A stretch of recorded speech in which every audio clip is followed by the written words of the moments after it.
So many of you have heard just open a Roth. You've probably heard it hundreds of times. And most people, they kind of nod along and they get the general concept of it. But sometimes when you put somebody on the spot to explain what it actually is, they can't, or they don't know the nuances of it. And that's not on you. It can be generally confusing. Also, there are two things called Roth that people constantly get mixed up. By the end of this episode, you'll understand exactly what a Roth is, the difference between the two most popular kinds, and the one question that tells you if it's right for you. Welcome to the Net Wealth Nest podcast.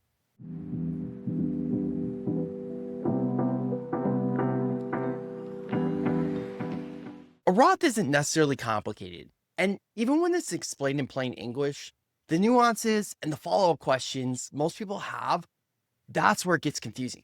So let's just start with the core idea. It's one idea: pay the tax now and not later. And the wealthy, they don't find this confusing because, quite honestly, someone taught them the tax game early in life. And that's kind of what we're doing right now for you. Now, two notes as we get into everything. The first one is I am not a tax professional. I'm going to give you some basic education on how these things work and some questions that you might ask. However, as you are actually making decisions on what you're going to do, if you have specific questions based on your situation, I highly recommend that you get with a tax professional. They're going to know all the ins and outs and how it might impact you. And so their expertise can be very, very beneficial. The second part is the reason we're doing this episode. I kept talking to people and they understood kind of what Roth was, but confused a lot of the different strategies behind it. And even the struggle to explain what the difference of the two most popular accounts that people use Roth for. So we're going to go through all that today. The core mechanism of it with a Roth, you're paying tax on the money now, investing it and letting it grow. And then when you need to pull it out, provided you hit the guardrails that the government wants you to, it comes out completely tax-free in retirement. The traditional account, it's just the opposite. You're skipping the tax, you're putting it all in, letting it grow, and then you're paying it later when you're withdrawing the money in your retirement. The confusion is there are two really popular accounts that people call Roth, but they are different and they actually have a little bit of different rules with them. Quick pause for a second. If anything I've shared so far has hit a nerve, if you're carrying debt you can't seem to shake, or if you haven't started investing yet, or you're just not sure where you actually stand financially, I built something specifically for that. It's called the Financial Pulse Check. It's 2 minutes, 7 questions, and it'll tell you exactly which money habit is costing you the most right now and what to do about it first. It's free. It's at netwealthnest.com/pulse. Or you could just head over to our website, netwealthnest.com, and you'll see the floating bubble. And I'll drop the link in the show notes for you too. But just take it before you forget. One more time, that's at netwealthnest.com/pulse. All right, let's keep going. The first one is the Roth IRA. You open it yourself at a brokerage. It can pull out of your check. And in 2026, you can put up to $7,500 into that. $1,100 more if you're over 50 years old. It does have some income limits, but you get a wide menu of investment choices through the brokerage. The other one is the Roth 401k. It's offered through your employer. And for 2026, the limit is much higher at $24,500. And there's no income limit to contribute. Most of the time with 401ks, there's fewer investment options, but obviously you have far more room. Here's a key clarifier that ties back to the match episode we just talked about. Even inside your Roth 401k, your employer's match goes in pre-tax, the traditional route. That is almost always the option when you're doing a Roth 401k. And that surprises a lot of people.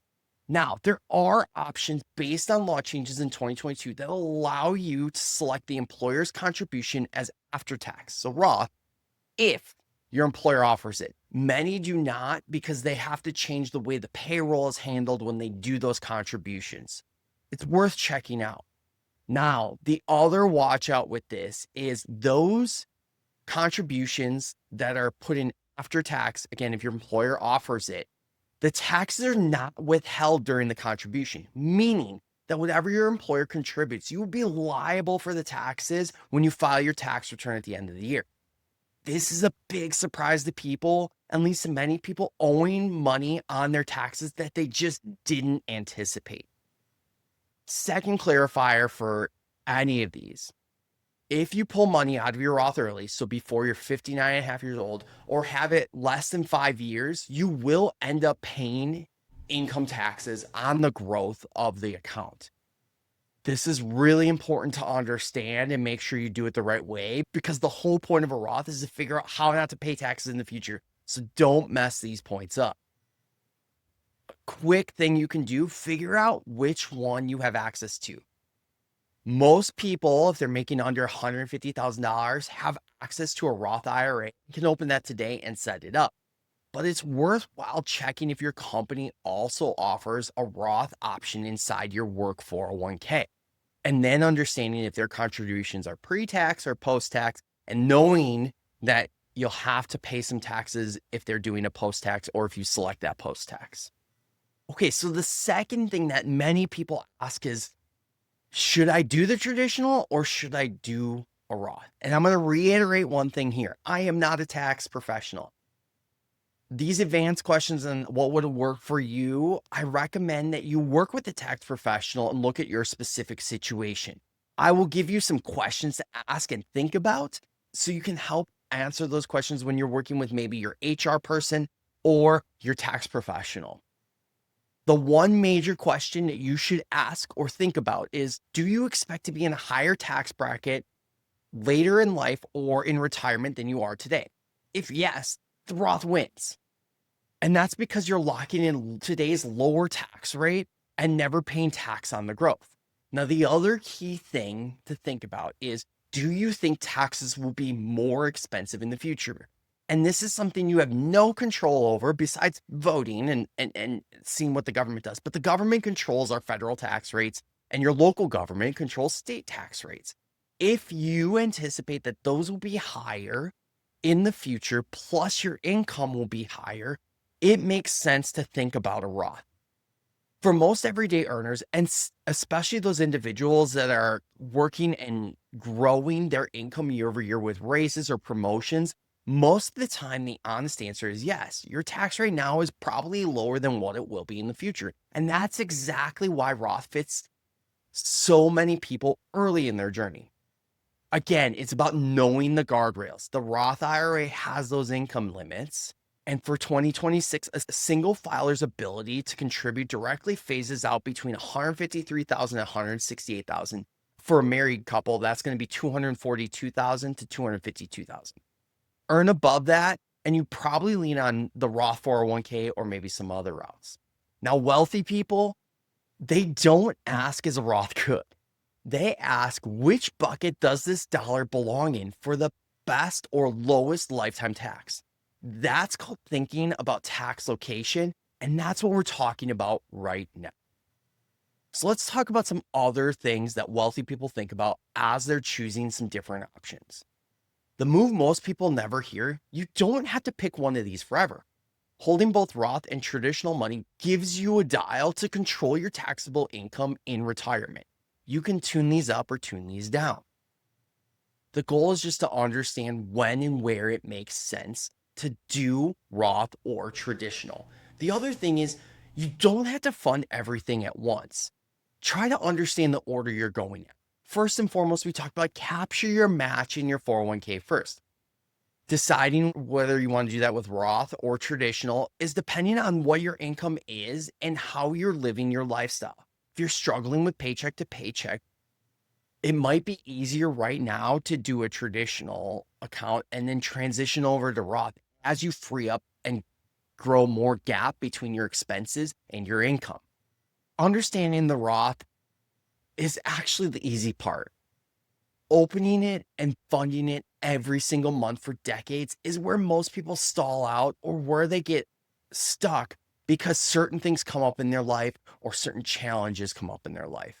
And this is where support changes the equation and the outcome. NetWealth Nest steps in those moments. So if you're interested in joining a community of like-minded people, or you think you need even more support with one-on-one coaching, stop by our website at netwealthnest.com to check it out. All right, let's close it all up. 3 points to understanding this episode. A Roth means you pay tax now, withdraw tax-free later. There are 2 kinds, the IRA you open yourself and the 401k you do through work. And then number 3, if your tax rate is likely to rise, Roth usually wins. Tax strategy was never reserved for the wealthy. You just needed someone to explain the different forks in the road without all the jargon and all the other nuances. And now you can explain it to somebody else. Thanks for joining our episode today. I hope this was helpful. If it was, please remember to like and subscribe to our YouTube channel. Or if you're listening to the audio podcast, make sure you leave us a review. That's how we get in front of more people. And of course, whether it be on YouTube or the podcast player of your choice, leave us comments and questions that you might have. I personally answer them all. For Net Wealth Nest Podcast, my name's Jim. Bye, everybody. Net Wealth Nest LLC and Podcast is an educational platform committed to providing resources and information to empower individuals on their financial journey. Please note, we do not provide financial, tax, or investment advice. All financial decisions should be made in consultation with a qualified professional who understands your unique circumstances. Seeking personalized advice is a smart and necessary step before making any major financial commitments. Thanks so much for joining us today. If you found value in this episode, please like and subscribe to our YouTube channel, Net Wealth Nest, and leave us a review on your favorite podcast platform. We read every comment, and they help us improve and guide what topics we dive into next. And hey, if something you heard today resonated with you, don't keep it to yourself. Share it with a friend, a family member, a coworker, your barber, your barista, even a stranger in line. You never know who might need this message. Remember, building net wealth is a journey, but you don't have to do it alone. Stick with us, and together, let's grow your net wealth nest.